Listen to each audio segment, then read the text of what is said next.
di antara materi yang mungkin dianggap oleh sebagian orang asing baginya. Usul fikih termasuk salah satu di antara cabang ilmu fikih, dan ilmu ini cukup ma'ruf, dikenal oleh dikenal masyarakat sebagai salah satu di antara ilmu lanjutan setelah orang belajar fikih. Kalau kita buat gambaran itu seperti ini. Ada keterangan yang sangat bagus yang disampaikan oleh Al-Ghazali. Al-Ghazali ini salah satu ulama mazhab Syafi'iyah. Al-Ghazali yang terkenal itu. Al-Ghazali salah satu ulama mazhab Syafi'iyah. Beliau yang menulis kitab Ihya Ulumuddin. Beliau menjelaskan gambaran usul fikih. Itu ibarat sebuah pohon, ya. Ada sebuah pohon, kemudian pohon itu berbuah. Kemudian ada orang yang mau memetik buah dari pohon itu dengan menggunakan alat.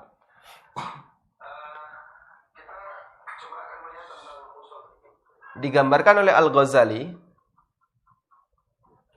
dalam kajian usul fikih itu diibaratkan seperti ini. Pohon disebut dengan al-musmirah. Al-musmirah.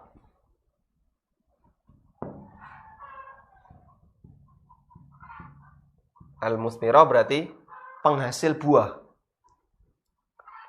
Kemudian buahnya disebut dengan thamrah. Kemudian orang ini yang mau memetik disebut dengan orang yang memetik.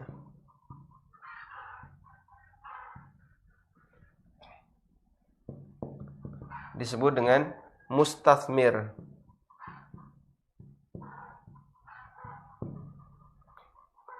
Kemudian metode memetik, bagaimana cara dia memetik, itu disebut dengan kaifiyah istithmar. Sudah? Sehingga ada 4 unsur di sini. Pertama adalah pohonnya, yang kedua buahnya, orang yang memetik buah, yang keempat adalah bagaimana cara memetik buah. Pohonnya itu adalah dalil. Buahnya adalah hukum. Orang yang memetik adalah mujtahid, yang dia mau mengambil kesimpulan dari hukum, kesimpulan hukum dari dalil. Bagaimana cara memetik? Bagaimana cara memetik itu ijtihad. Baik. Nah, keempat inilah yang dipahami dan dipelajari dalam ilmu usul fikih. Sehingga dalam masalah usul fikih, kita itu belajar ada sebuah dalil, yang dalil itu berisi hukum. Kemudian ada orang, dia sebagai mustathmir, sebagai orang yang mau memetik dalil tadi, memetik hukum, ya, memetik buah dengan metode tertentu. Nah, metode itu disebut dengan bagaimana cara dia berijtihad. Semua kajian ini itu dipelajari dalam ilmu usul fikih. Ini yang dipelajari di ilmu usul fikih. Sudah? Berarti sebenarnya ilmu usul fikih itu adalah ilmu alat untuk mempelajari gimana sih caranya agar kita bisa mendapatkan keterangan sebuah hukum dari dalil. Itu dipelajari di ilmu usul fikih. Makanya kalau kita buat ilustrasi yang lain, ilmu usul fikih itu ibarat mengenal alat untuk apa? Untuk mendapatkan hasil tertentu.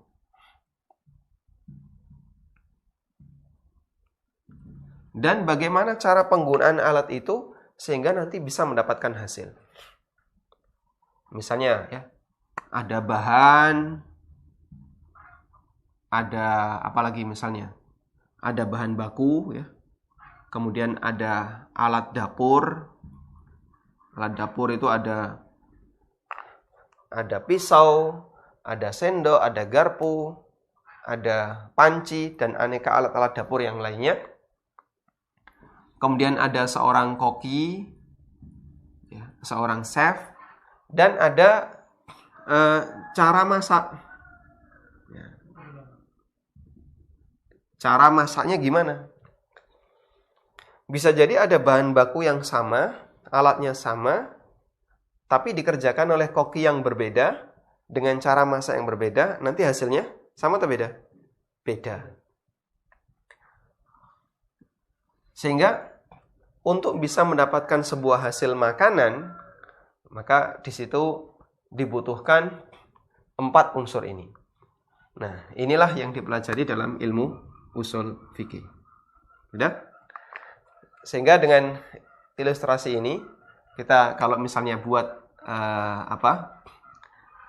semacam persamaan, bahan baku itu adalah dalilnya, ya, yang kemudian dia berisi ada hukum di situ. Kemudian peralatan dapur itu alat untuk ijtihad. Di situ ada ilmu bahasa, ada ilmu-ilmu yang dibutuhkan. Ini mujtahidnya, dan ini bagaimana cara berijtihad. Baik. Maka jamaah di belakang Allah Subhanahu wa taala, berarti dalam kajian ilmu, dalam kajian usul fikih, kita itu belajar tentang metodologi. Bagaimana caranya menggali sebuah hukum dari dalil. Dan tadi perumpamaan yang disampaikan oleh Al-Ghazali sangat bagus. Ya. Ibarat sebuah pohon yang itu merupakan dalil. Kemudian hukum yang itu merupakan buah dari pohon tersebut. Namun ini baru bisa dimanfaatkan, baru bisa dipahami jika dipetik. Berarti harus ada orang yang memetik. Dan metode memetik antara satu buah dengan buah yang lain itu berbeda-beda. Itu disebut dengan metode ijtihad. Memetik durian tentu beda dengan memetik apel, memetik apa lagi, semangka tentu beda dengan memetik kelengkeng. Nah, metodenya berbeda-beda. Itu adalah bagaimana cara berijtihad.